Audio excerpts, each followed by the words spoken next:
as you can see, if you didn't already know, the way that humans treat animals on this earth is truly, it is, I would say, the biggest stain on humanity and what we're striving for, which is civilized, respectful society. So it doesn't mean that all these people are bad people, or that they just love abusing animals, and that's why this exists. It is mostly good people who are paid to do a very bad thing by people who have been taught that it is natural, normal, and necessary to do this. And that's good news, because it doesn't mean that this is a fight that we can't win. This is easily a fight that we can win. Anybody can change, and the change I'm talking about is when you stop supporting these industries, when you stop purchasing animal products, when you boycott the industries that do these things to animals. What that means in your life is to switch meat, dairy, and eggs for beans, plant-based milks and cheeses, and avocado on your toast instead of eggs, basically. Like, there's a little bit more to it, but that's a really, really big part of it, just what I said. Other things are like when you run out of toothpaste, the next toothpaste you buy, you get a vegan one that hasn't been tested on animals. The word vegan is the word where you know you're safe, because that means it doesn't contain animal products, it hasn't been tested on animals, it is animal friendly, basically. The opposite of that, that's what vegan is. And it's not a cult or anything religious or extreme. It is just about living in alignment with your belief that causing unnecessary harm to animals is wrong. That's all it is. It's about extending your circle of compassion to embrace all beings, not just dogs and cats and dolphins and whales. I'm going to interview you about what you thought about the documentary. So you mentioned that you were sobbing for literally the whole 2 hours.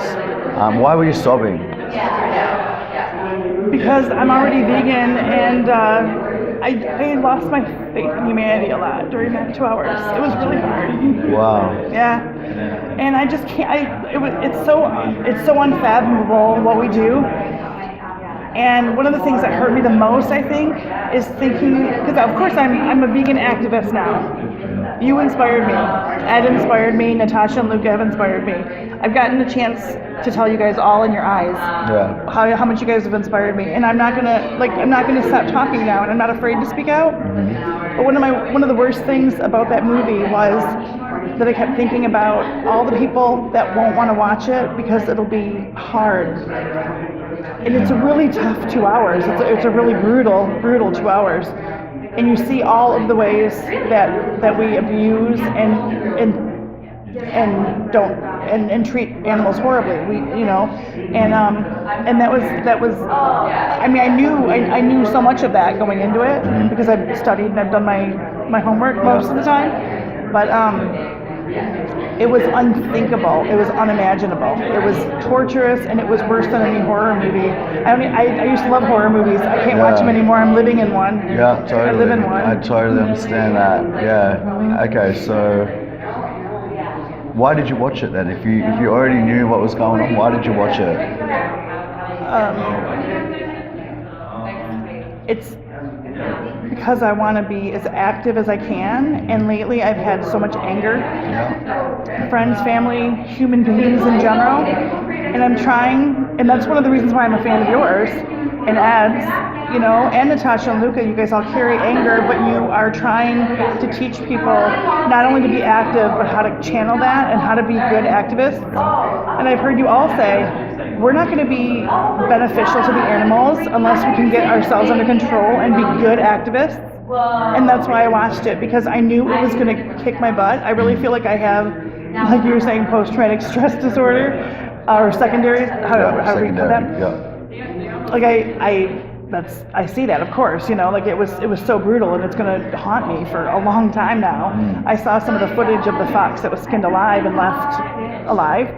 I've seen that before, that particular thing. It must have been leaked or something.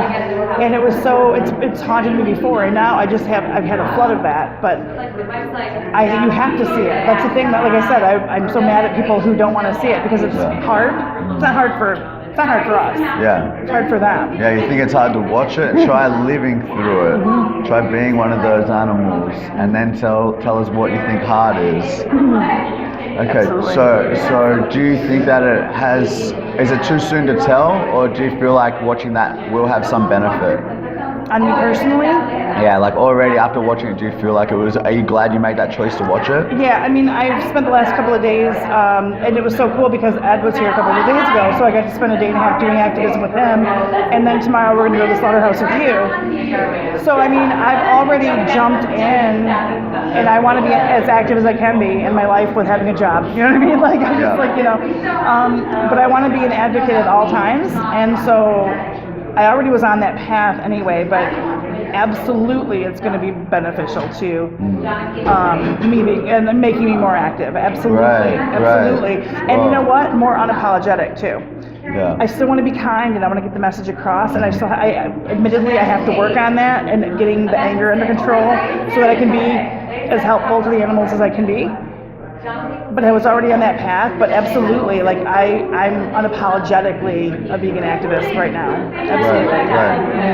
Right. So would you recommend that as one of your top documentaries for somebody to watch?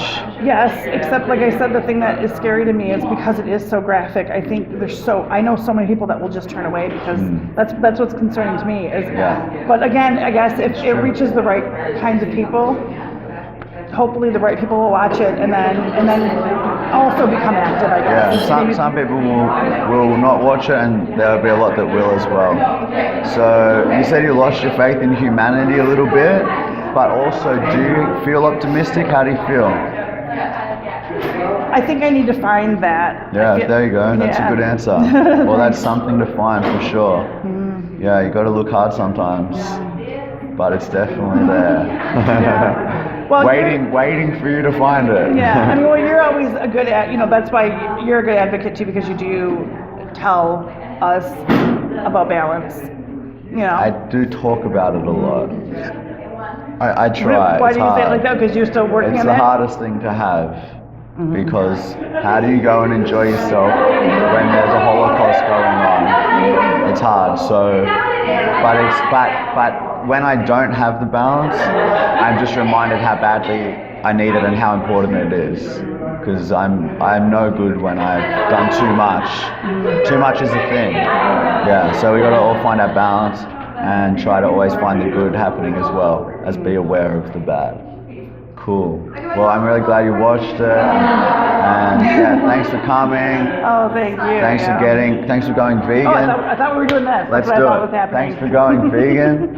Thanks for being an activist, and thanks for speaking up for the animals. Thank you. Thanks. Mr. Aspey. Thank you. No worries. Remember to speak up for the animals the way that you would like to be spoken for if it was you in their situation.